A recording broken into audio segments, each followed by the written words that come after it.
শাহবাগ এলাকা থেকে, যেমনটি দেখানোর চেষ্টা করছি।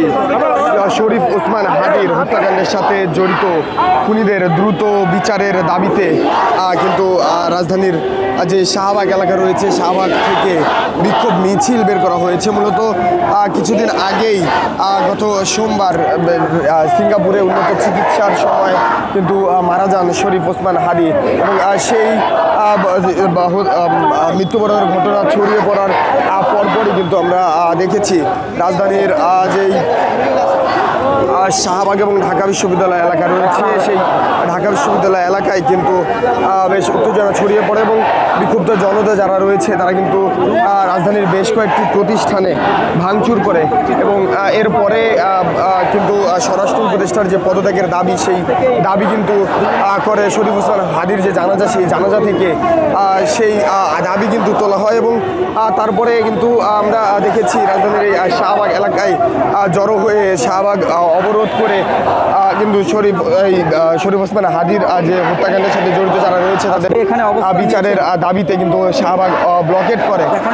দর্শক, দেখানোর চেষ্টা করছি ঠিক ডাকসুর ঝুমা, এবি জোবায়ের, মোসাদ্দেক সহ ইনকিলাব মঞ্চের যারা রয়েছেন তাদের নেতৃত্বে কিন্তু এই মিছিলটি কিছুক্ষণ আগেই রাজধানীর যে শাহবাগ এলাকা রয়েছে, শাহবাগ এলাকা থেকে কিন্তু শহীদ মিনারের দিকে যাচ্ছে। এবং এই মুহূর্তে শরীফ ওসমান হাদির যে সমাধিস্থল রয়েছে, ঢাকা বিশ্ববিদ্যালয়ের যে কেন্দ্রীয় মসজিদের পাশের যে সড়ক, ঠিক শরীফ ওসমান হাদির সমাধির পাশ দিয়েই কিন্তু এগিয়ে যাচ্ছে ইনকিলাব মঞ্চের এই মিছিলটি। এবং যেমনটি বলছিলাম, শরীফ ওসমান হাদির হত্যাকারীদের দ্রুত বিচারের দাবিতে কিন্তু এই বিক্ষোভ মিছিলটি শুরু হয়েছে কিছুক্ষণ আগেই রাজধানীর শাহবাগ থেকে। এবং যেমনটি দেখছেন, ঠিক শরীফ ওসমান হাদির সমাধিস্থলের কাছে এসে হাদি হাদি স্লোগান দিচ্ছেন ডাকসুর ইনকিলাব মঞ্চের নেতাকর্মীরা। এবং যেমনটি বলছিলাম, ঠিক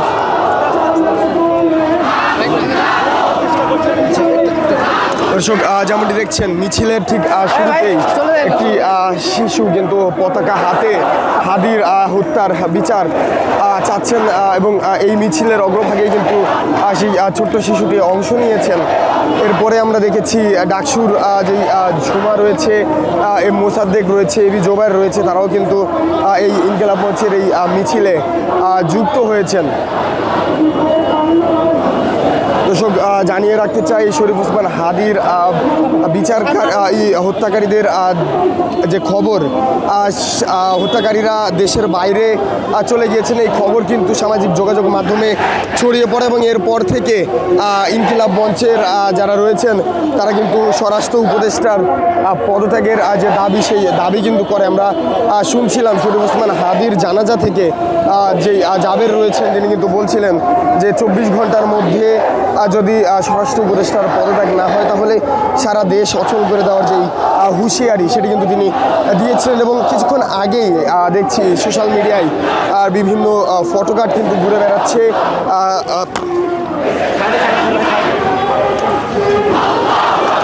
বিভিন্ন ফটোকার্ড কিন্তু ঘুরে বেড়াচ্ছে শরীফ ওসমান হাদির হত্যাকারীদের যে অবস্থান সেটি চিহ্নিত হয়েছে, এমন ধরনের ফটোকার্ড কিন্তু সোশ্যাল মিডিয়াতে কিছুক্ষণ আগে থেকেই ঘুরে বেড়াচ্ছে। এবং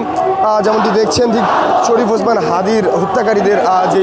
বিচার, সেই বিচারের দাবিতে শাহবাগ থেকে শহীদ মিনার অভিমুখে কিন্তু বিক্ষোভ মিছিল করছেন। এবং কিছুক্ষণ আগেই শাহবাগের তাদের এই বিক্ষোভ মিছিলটি শুরু হয়েছিল ইনকিলাব মঞ্চের পক্ষ থেকে, এবং শহীদ মিনারে গিয়ে সমাপনী বক্তব্যের মাধ্যমে এই মিছিলটি কিন্তু সমাপ্ত হবে।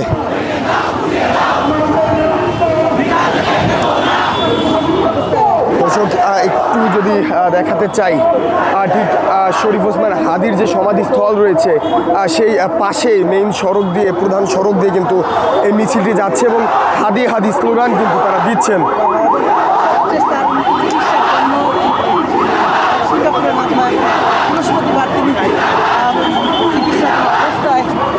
একটু জানিয়ে রাখতে চাই, গত শুক্রবারে শরীফ ওসমান হাদি তার নির্বাচনী 8 আসনের প্রচার প্রচারণায় অংশ নিয়েছিলেন এবং সেখান থেকে প্রচার প্রচারণা শেষে যখন শাহবাগের উদ্দেশ্যে রওনা করেছিলেন এবং ঠিক পুরানা পল্টনের যে বক্স কালভার্ট এরিয়ার রোড রয়েছে সেই রোড দিয়ে কিন্তু তিনি পার হচ্ছিলেন অটোরিকশা যোগে, তখন কিন্তু তাকে উদ্দেশ্য করে দুজন দুষ্কৃতিকারী তাকে উদ্দেশ্য করে গুলি ছাড়ে এবং সেই গুলিতে তার মাথায় গিয়ে গুলিবিদ্ধ হয় এবং যেমনটি বলছিলাম তারপরে কিন্তু তাকে ঢাকা মেডিকেল কলেজ হাসপাতালের জরুরি বিভাগে ভর্তি করা হয় এবং সেখানে একটি অপারেশনের পরে পরিবারের সিদ্ধান্তে তাকে কিন্তু যে এভার কেয়ার হাসপাতাল রয়েছে এভার কেয়ার হাসপাতালে নিয়ে যাওয়া হয় এবং গত সোমবার দুপুরে তাকে কিন্তু উন্নত চিকিৎসার জন্য সিঙ্গাপুরে নিয়ে যাওয়া হয় এবং সেখান থেকে গত সোমবার রাত 10টা নাগাদ তিনি কিন্তু মৃত্যুবরণ করেন এবং তার মৃত্যুর খবর ছড়িয়ে পড়ার সাথে সাথে রাজধানীর ঢাকা বিশ্ববিদ্যালয় এবং শাহবাগ এলাকা কিন্তু উত্তেজনা ছড়িয়ে পড়ে। আমরা